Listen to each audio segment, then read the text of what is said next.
क्या मूर्ति पूजा ईश्वर प्राप्ति की पहली सीढ़ी है? ज्येष्ठ भारत श्रेष्ठ भारत, अंधकार से प्रकाश की ओर, आओ चलें वेदों की ओर। मैं मुकेश आर्य।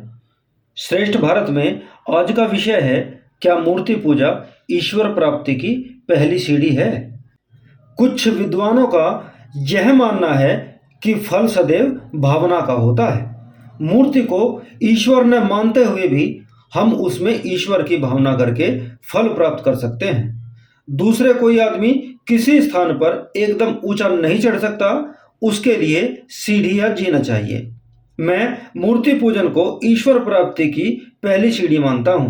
अतः यदि कोई मनुष्य भगवान की कल्पित मूर्तियां बनाकर पूजा करता है तो उसमें कोई दोष नहीं, परंतु यहाँ यह बात स्पष्ट होना भी परम आवश्यक है कि भावना किसी चीज की वास्तविकता यानी असलियत को नहीं बदल सकती। कोई मनुष्य अज्ञानवश चूने के पानी में दूध की भावना कर ले तो क्या उससे मक्खन निकाला जा सकता है?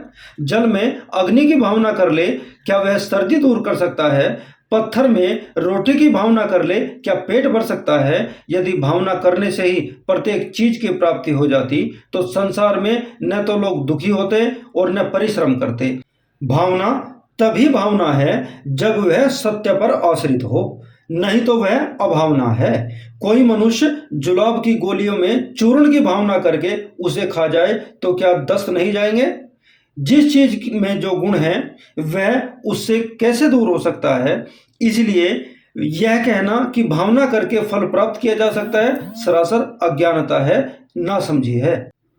देखो, सोमनाथ के मंदिर के पुजारियों की जड़ मूर्ति में भावना थी कि यह साक्षात महादेव जी हैं। जब महमूद गजनवी ने चढ़ाई की तो पंडे और पुजारी हाथ पर हाथ रखकर बैठे रहे। कहने लगे, सब मिलकर सोमनाथ जी का जाप करो, वे स्वयं ही म्लेच्छों का संहार कर देंगे, हमें लड़ने की कोई आवश्यकता नहीं है। इस भावना और विश्वास से जो परिणाम निकला, इतिहास के पढ़ने वाले उसे अच्छी तरह से जानते हैं। सोमनाथ ही क्यों, इसी भावना से हजारों मंदिर, हजारों मूर्तियां टूटी, अरबों रुपये की संपत्ति लुटेरे लूट कर विदेश में ले गए, फिर भी लोगों की अंधी भावना दूर नहीं हुई। कैसे आश्चर्य की बात है कि बेजान मूर्तियां जो कुछ भी नहीं कर सकती थी, उनमें तो लोगों ने करने की भावना रखी, और जो सब कुछ कर सकते थे उनमें न करने की भावना रखी। हमारे देश और जाति के पतन का यही मूल कारण हुआ। अब तुम समझ गए होंगे कि अज्ञानता पूर्वक भावना कितनी दुखदायी होती है।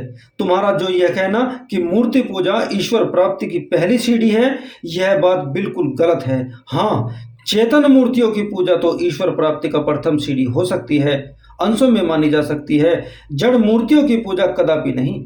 जड़ मूर्ति हिमालय पहाड़ पर चढ़ने से पहले भले ही पहली सीढ़ी मान ली जाए, लेकिन ईश्वर प्राप्ति की पहली सीढ़ी कैसे हो सकती है जबकि वह ज्ञान शून्य है? कोई मनुष्य अंग्रेजी पढ़ना चाहे तो उसकी पहली सीढ़ी ABCD आदि वर्ण होंगे। संस्कृत या हिंदी पढ़ना चाहे तो A आदि वर्ण पहली सीढ़ी होंगे। यदि कोई मनुष्य ABCD को प्रथम सीढ़ी मानकर संस्कृत पढ़ना चाहे तो क्या पढ़ सकता है?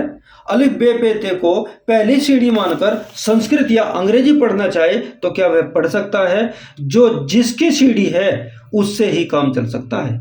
ईश्वर प्राप्ति की सीढ़ी चेतन प्राणियों को निष्काम सेवा, सत्संग, यम, नियम, आसन, प्राणायाम, प्रत्याहार, धारणा, ध्यान और समाधि है। इन पर ही लगातार चढ़ने अर्थात इनका विधि पूर्वक पालन करने से ईश्वर की प्राप्ति हो सकती है।